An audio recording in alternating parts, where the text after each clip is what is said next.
Dans cette vidéo, je fais un survol avec vous des outils et possibilités du Polypad de Matigun, qui est une librairie virtuelle de manipulation. En créant votre compte avec votre adresse GGL, vous pourrez créer vos classes et donner le code de classe pour que vos élèves puissent s'inscrire. En haut à droite, je clique sur le Polypad pour explorer la bibliothèque de manipulation. Lorsqu'on crée des activités, il ne faut pas oublier d'aller enregistrer notre projet dans la bibliothèque.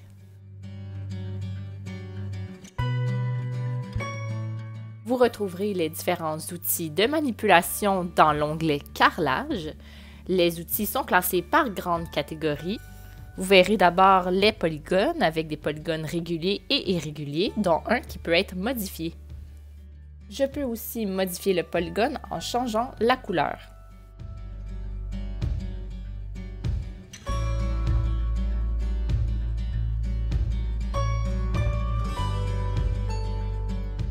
La bibliothèque Géométrie nous offre aussi des tangrammes,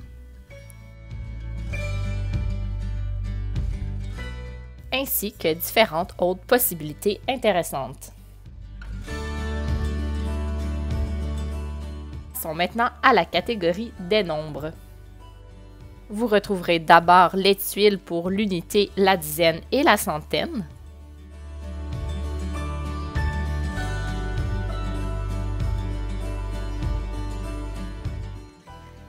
Des nombres en barres.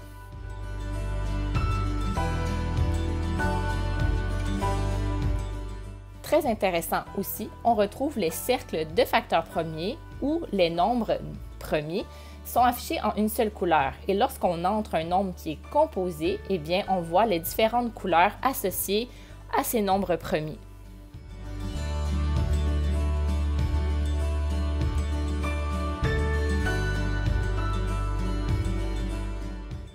L'outil suivant, ce sont les cartes numérotées qui sont aussi modifiables. Il y a aussi une grille de multiplication, un abac,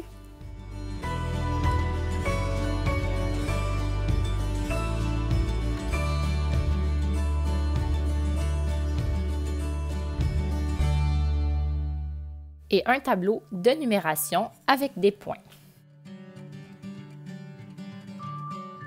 Passons maintenant à la catégorie des fractions. On a ici la possibilité d'utiliser un entier ou des fractions. Donc, je pourrais par exemple demander à mon élève de me représenter un cercle dans lequel la probabilité d'avoir une pièce mauve est de 0,2.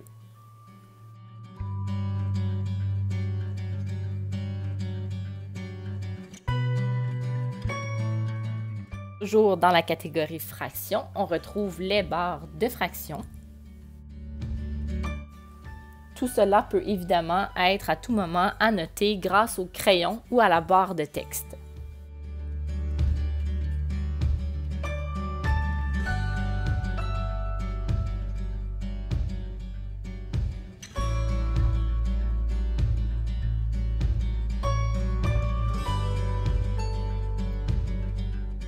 Vous retrouverez ensuite une catégorie pour des tuiles d'algèbre, ainsi qu'une échelle d'équilibre.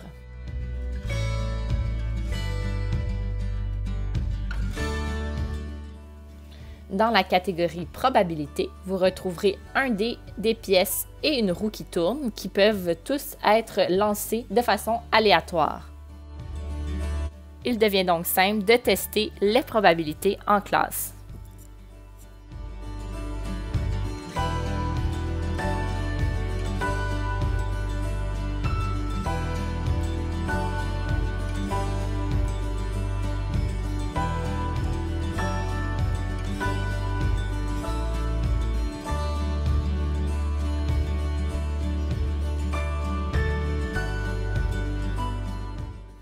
Dans la catégorie toujours de probabilité, vous retrouverez des cartes à jouer, ainsi que des dés non transitifs. Dans celui-là, par exemple, il y a 5 fois le chiffre 3 ainsi qu'une fois le chiffre 6. Terminons avec la dernière catégorie d'outils bien pratiques. Je m'ajoute à l'instant un polygone pour tester les outils de mesure.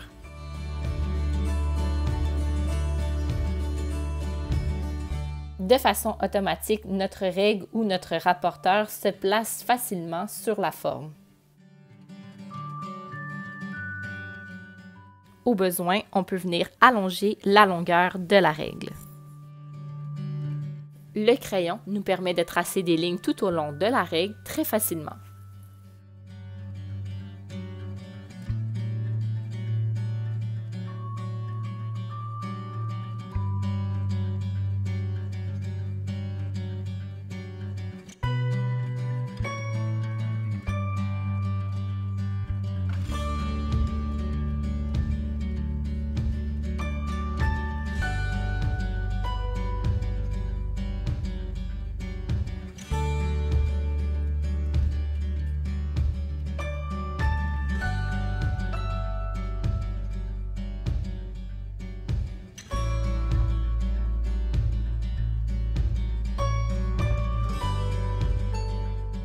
Vous pourriez aussi utiliser le générateur de questions afin d'indiquer les consignes à vos élèves.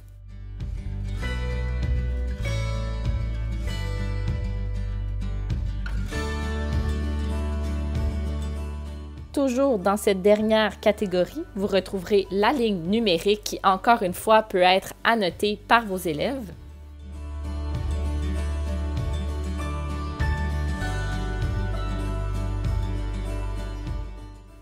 Et finalement, le système de coordonnées ou bien le plan cartésien.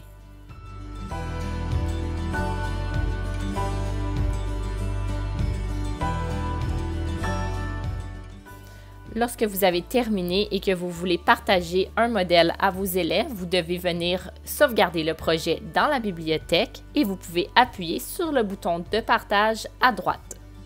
Vous aurez la superbe possibilité de partager directement dans un de vos cours Classroom.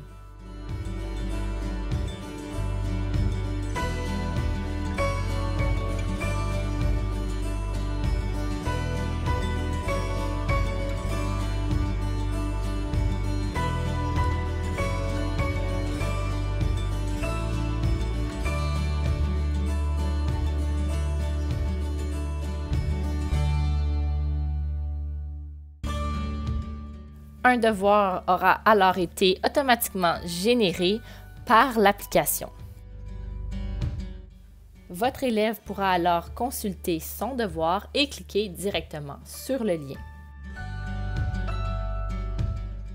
L'élève se retrouvera alors dans une copie de votre modèle et en se connectant avec son compte GGL associé à l'une de vos classes grâce au code, l'élève pourra vous envoyer automatiquement sa copie en modifiant le modèle envoyé.